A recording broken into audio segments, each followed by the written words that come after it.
coming out of arrogance and compensation, we kind of already formed the concept of starting a label and toying with this label, Rhymesayers. And we had also kind of made the decision that Beyond's album would be the first album we put out. And some people got rubbed wrong a little bit by that, and just didn't understand that it was really just simply about the fact that he had so many songs, so it made sense for him to be the first project we would do. What really changed the tide, though, is when we decided to release Comparison. I see the dynamics now. You have the last dude who joined Headshots jumping to the forefront of Headshots, and cats didn't like it, right? Like, they didn't. Because remember I told you Abstract Pack was like the leaders of the crew, and no one denied that. No one ever, I knew that was their spot. I knew my place coming into Headshots. I was just repping my thing as an MC in my way. And when we decided to do that, then you heard grumblings through the crew about, you know, why that album first. Well, it was simple. I was the only guy that had songs. Realistically, I mean, cats had a couple songs here and there, but they didn't have like a full release worth of shit, you know? At the time, Musab had so many songs. He had like 100-some songs, it seemed like. He just had tons of songs. Everybody else had maybe 2 or 3. So everybody was really far behind as far as having material, written material, recorded material. By the time we get around to tape 4, History, you know, the crew had kind of started to disband, and, you know, certain members were kind of starting to go on their own path, and you know, we're losing focus from, you know, the vision that I kind of had set for us to follow, that I felt would actually allow us to take things somewhere. So after Sess passed, you know, it was important to kind of bring everybody back together. Now here we got... Well, my true name is Gwynifred, but all my friends call me Ces Mia. History, the tape, came together under tragic circumstances. It was the passing of Sess. You know, prior to Sess dying, I think a lot of the relationships in Headshots were starting to become strained for one reason or another. And when Sess passed away, it was like one last moment for everybody to kind of come together and realize, you know, life is fragile. And we all had that bond. One of the most memorable, I would say, would have to be the one about Sess, and that just broke my heart when he passed away. The song on there, the Mushroom Trail song, every time I hear it, it gives me chills still to this day. But that would be my favorite, I think. Oh, why did I try to take that whole quarter-pound of fire blue philo side, and now I've been... He was a really great rapper. He was really great. So we made this tape for him, and it just so happened, obviously, I was working with Sess at the time. So, you know, we're gonna put a few of his songs out, the better ones, and then a variety of other people from Headshots. You know, making the History tape was when I was like, oh man, you know, even though it was horrible circumstances, it made me think these tapes, maybe there's something to them. Maybe there's something bigger than I thought. You know, I have a recording of this guy, and, you know, I didn't even really know him that well. Like, he just came to the house and recorded a bunch of times. He was just, I didn't even think about it. He was one of the better ones at the time. That's no bullshit, just because he passed. I'm not just saying that shit. He was pretty dope. And but he didn't really care either. He's just one of those guys that just had it.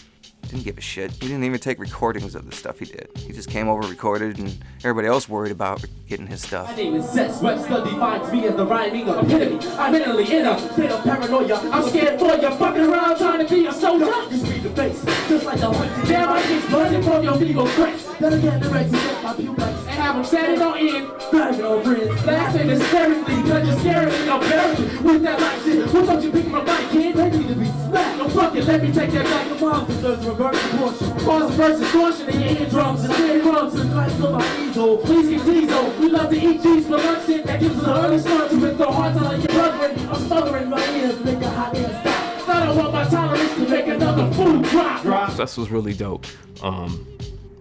Just the different styles that he had. You know, he didn't record a lot of music while he was here. You know, he was probably one of the more preoccupied ones, but one of the dopest ones at that time. I think it all just came so natural to him that he kind of didn't, I don't want to say he didn't appreciate it, but yeah, I think it just came so natural to him. Like all those things he had came so natural that I don't think he felt the need to work at it. And I think it was just so naturally in him. Like he was truly a b-boy, you know, at heart, you know. He loved doing this. And so I think when it came to, you know, kind of focusing that and making sure it became something that was a little more challenging for him, but definitely he was probably one of the doper cats in the crew at that time, you know. So it would have been nice to see what he would have eventually did, but you know, the stuff that he did do in that time was all really dope. It was, to me, probably my favorite Headshots tape.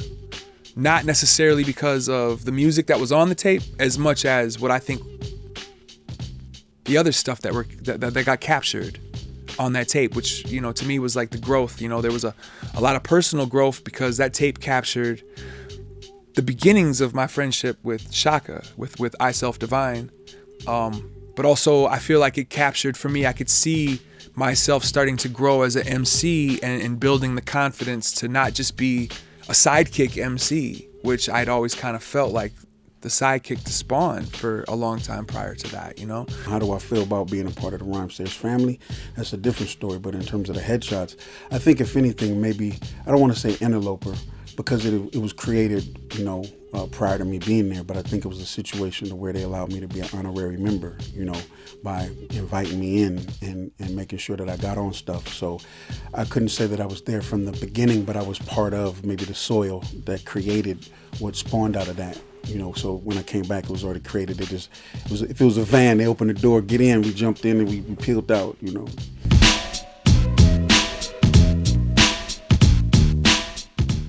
I thought it was important for us to dedicate that Headshots tape for history to Sess and really make it about him and what he had done up to that point, and really make sure everybody was involved in that.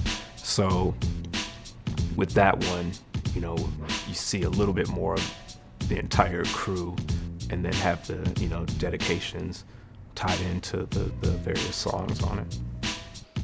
On the history tape, there's this one thing that's kind of funny, is when that's right before that's when I really started really taking over for the producing of the Atmosphere record. And you can hear when in the history tape, when there's a part of me doing some talking about Sess, in the background there's something off the Overcast record. It's 4:30 a.m. that song, and in the background that's really happening at the time. Like Slug's actually recording that song in my basement. That's the 4-track version. Like, I don't know if those end up being the real words necessarily or not, I can't remember, but that was actually happening. That recording happened while he was doing that right there. Yeah, when it came down to Sess, I didn't know him on a real personal level. I just knew him on a musical level. He came by the crib, you know, and kicked his lyrics, and pretty much stayed tuned in that when he was over here. Kicked that shit, kicked it right. Usually he only took one take, and he was out of here. Didn't want no dub, none of that bullshit.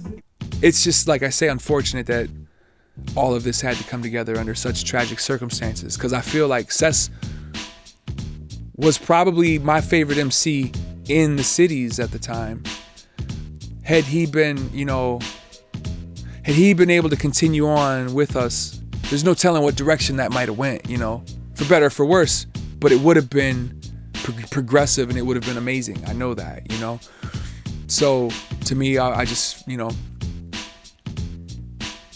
History is always going to be my favorite Headshots tape.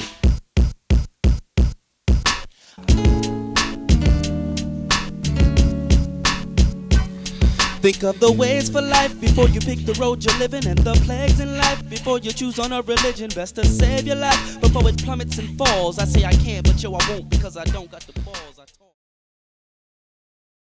Hey yo, can I flow? Sand, no coast, lakes and beaches. Seem to be your approach by these broke, low class creatures. Yeah. Reach in your neck, like pull out your weapon. AP is salty and my blood pressure high. Why would you try to crush bro and rep? Step that got your ass whipped, yeah, my title's kept. Idols what you call me, all me what you play. Yeah. Say my name like the craving cabby cocaine. But I ain't high, you know what I'm saying? Yeah. I pull more niggas out my flesh than mosquitoes.